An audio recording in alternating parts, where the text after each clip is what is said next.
Indian history is divided into ancient, medieval and modern period. Indian history जो है वो 3 periods में divided है, ancient, medieval and modern periods. The British historian James mill divided it into the Hindu period, Muslim period and British period. जो British historian थे James मिल, उन्होंने इसको divide किया था हिंदू पीरियड में, मुस्लिम पीरियड में एंड ब्रिटिश पीरियड। किसने डिवाइड किया था? जेम्स मिल ने। कौन थे ये? British historian. अभी हमारी हिस्ट्री कितने पीरियड्स में डिवाइडेड है?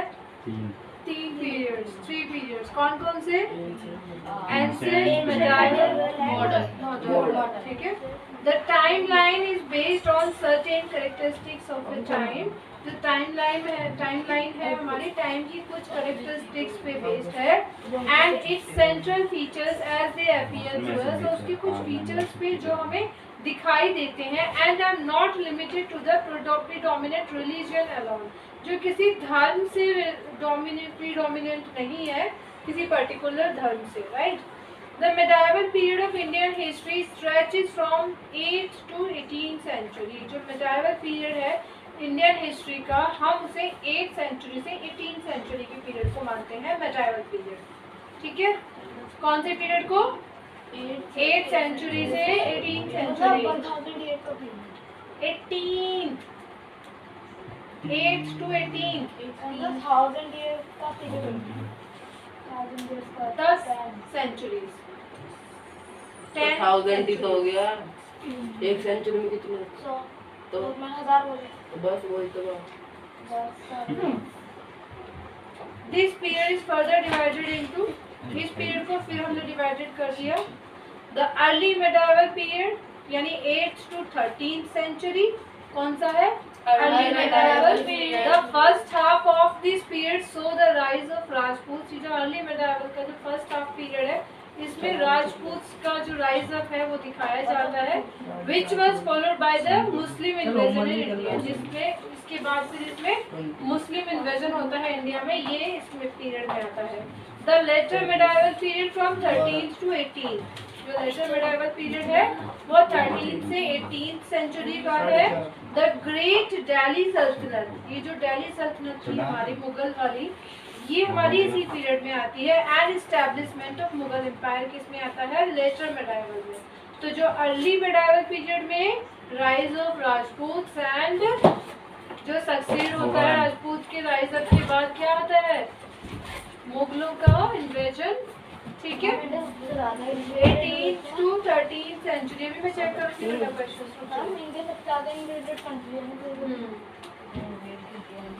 ठीक है। 8th to 13th century. Date याद करो मेरे साथ में, बार बार बोल के भूल जाओगे।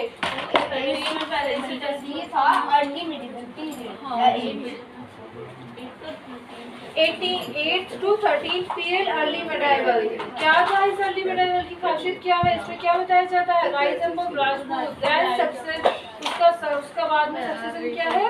Invasion of Mughal. And 13th to 18th period क्या है? दिल्ली सल्तनत यानी the Mughal empire. 13th to 18th period. इन हमारी हिस्ट्री को कितने पार्ट्स में डिवाइड किया गया है? 3। कौन कौन से? अरे जब मैं बोलूँ उसका जवाब तो पहले। कौन कौन से? बेटा तुम शांत हो जाओगे, मैं पढ़ा रही हूँ यहाँ पे।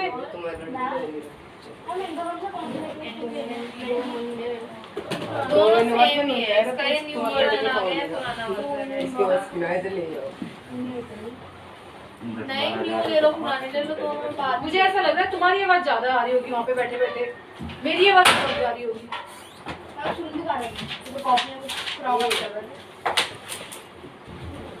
डायग्राम तो सेम है, फर्क ही क्या है? अभी आपको पढ़ना पड़ेगा।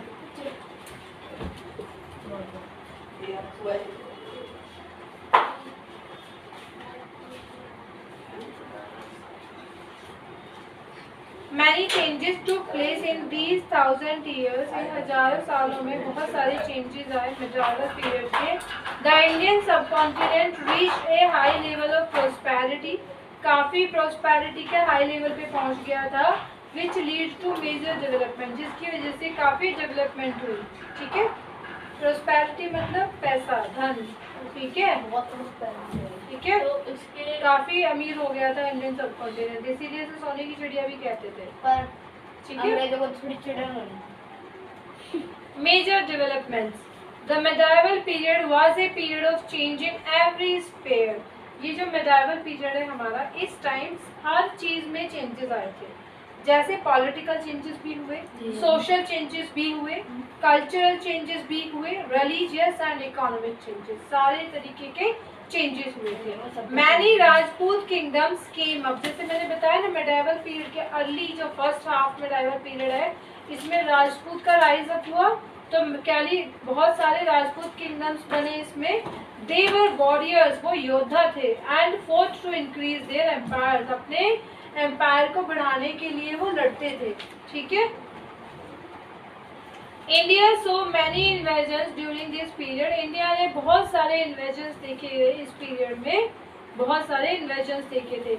Mahmood of Ghazni and Mohammad of Ghor plundered India, जो महमूद था, महमूद ऑफ गजनी, गजनी का महमूद, एंड मोहम्मद ऑफ घोर, ये दोनों अलग अलग है बेटा, एक से लगते हैं। मतलब इंडिया में बहुत सारे बदलाव हुए और उन्होंने बहुत सारे आक्रमण देखे लोगों ने, बाहर के मुगलों ने आक्रमण किए इंडिया पे, यहाँ का पैसा लूटने के लिए, ये सब चीजें।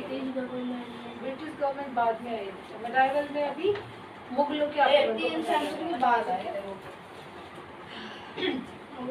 तो इंडिया ने इन्वेजन देखे इस पीरियड में, किस किस का इन्वेजन दिखा मेडाइवल पीरियड में? महमूद गजनी का एंड मोहम्मद ऑफ घोर का। उसने प्लंडर मचाया, यहाँ पे मार काट मचाई थी, तबाही मचा दी। This mark the advent of Islam in India, इसी को इंडिया में इस्लाम का आना मार्क किया जाता है कि तभी इस्लाम इंडिया में आया, ठीक है। The first Muslim empire in India was established by Muhammad of Ghor. Muhammad of Ghor ने पहला मुस्लिम एम्पायर इंडिया में स्टैब्लिश किया था। किसने? मुहम्मद ऑफ घोर। किसने किया था? Muhammad of Ghor. Later the Delhi Saltanat and Mughal empire was establish, उसके बाद Delhi Saltanat and Mughal empire establish हुआ। The invaders brought in new ideas, new religion and new ways of thinking. अब कोई भी कहीं दूसरी जगह से आ रहा है तो बेटा उसके ऑब्वियसली आइडियाज भी अलग होंगे, उसका धर्म भी अलग होगा, उसके नए तरीके भी होंगे सोचने के, तो इन्वेडर्स ये सब लेके आते थे इंडिया में। The economy of India flourished under the Mughals and they looked after the welfare of people. जो मुगल्स के अंडर में इंडिया की जो इकोनॉमी थी वो पनप रही थी, बढ़ रही थी, और वो ध्यान भी लोगों की भलाई के लिए काम भी करते थे।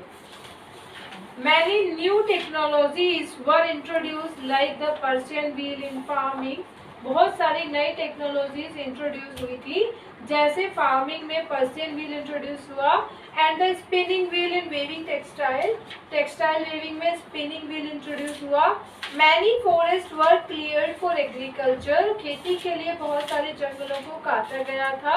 The Bhakti and Sufi movements spread in India, जो भक्ति और सूफी मूवमेंट्स हैं वो इंडिया में स्प्रेड हुए थे। बेटा ये एक तरीके से जो तुमने वो देखा ना दरगाह पे जो मजार पे गाते रहते हैं, सत्संग आप कह सकते मूवमेंट थे, वो गाने रिलीजियस मूवमेंट्स, ठीक है। They preach love and devotion of God, ये जो भक्ति और सूफी मूवमेंट्स थे ये क्या बताते हैं? भगवान से प्यार और डिवोशन थे, जैसे हमारे सत्संग कीर्तन ये सब मूवमेंट ही तो है एक तरीके से, मतलब और पूरे नहीं फैल। The Europeans came to trade and gradually established a strong foothold in India. अब यूरोपियंस यहाँ ट्रेड के लिए आए और अपना उन्होंने पैर जमाने शुरू कर दिए इंडिया में, ठीक है। In text question, who and when did the first Muslim ruler invade in India? कब invade किया? किसने किया? मोहम्मद घोर। और वो 8 to 13 सेंचुरी। कौन से पीरियड में?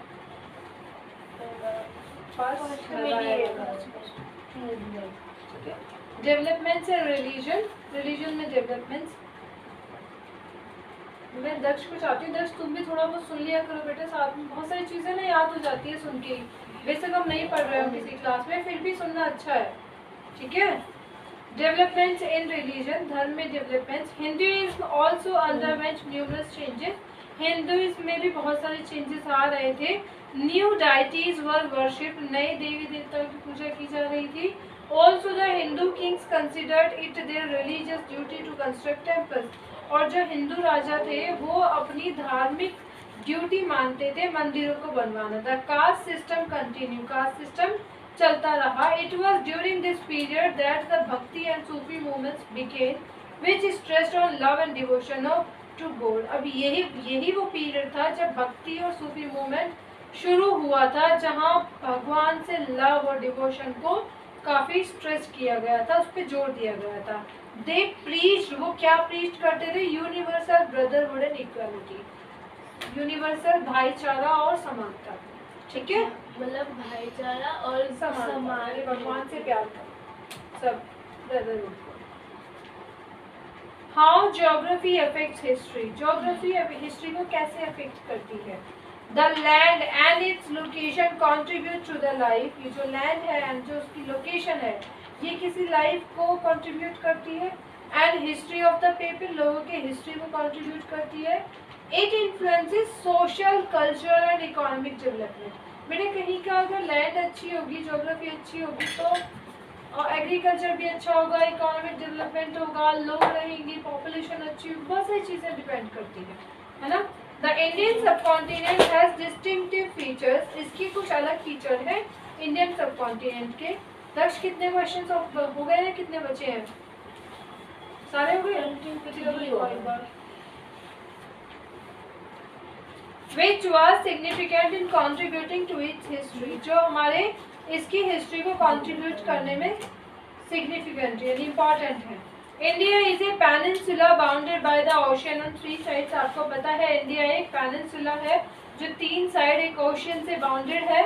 While the great mountains of the north, north में हमारे ग्रेट माउंटेन है जो सेपरेट करते हैं इंडिया को बाकी के एशिया से, है ना, रेस्ट ऑफ एशिया से। However, it was the mountain passes that allowed the Aryans and in 712 CE for the Arab traders to enter India. ये माउंटेन के पासेस थे जिनके थ्रू होते हुए आर्यंस आए थे इंडिया में, और 712 CE में अरब ट्रेडर्स इंडिया में आए थे। कब आए थे? 712 CE में, ठीक है, ट्रेडर्स।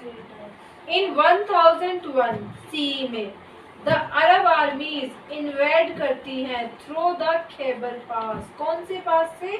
खैबर पास से। कौन सी आर्मीज इन्वेड करती हैं? अरब आर्मीज। कब? 1001 में। Which was the same route followed later by the Huns, ये वही रूट था, इससे फिर बाद में हुन्स आए, इसी से फिर बाद में टर्क्स आए, फिर मुगल आए, ठीक है। कौन सा रूट था? खैबर पास। पहाड़ों के बीच में पहाड़ियाँ डाल के आते हैं आप जाके। With each invasion, the foreigners brought their custom. Her invasion के साथ अपना custom लेके आते थे foreigners and culture, and these got assimilated into the Indian culture. ये सब अब mix होते रहे, assimilate होना, mix होना, mixture होना Indian culture में इन सब का। So these passes were also a link to Tibet and China. ये passes हमारे तिब्बत और चाइना के लिंक भी हैं। The through which Buddhism spread to these two countries, जिन इन्हीं पासेस के थ्रू तिब्बत और चाइना में बुद्धिज्म स्प्रेड हुआ था, फैला था, क्योंकि गया तो इंडिया से था ना। While the northern part of Indian subcontinent is covered by the Great Himalayas, जो इंडियन सबकॉन्टिनेंट का नदर्न पार्ट है वो ग्रेट हिमालयाज उसको कवर करते हैं। The northern plains have witnessed the Harappan civilization along the Indus River and Gangas. अभी इस northern plane में ही तो हड़प्पन सिविलाइजेशन फ्लरिश हुआ था, इंडस रिवर के साथ में और गंगा के पास में, है ना।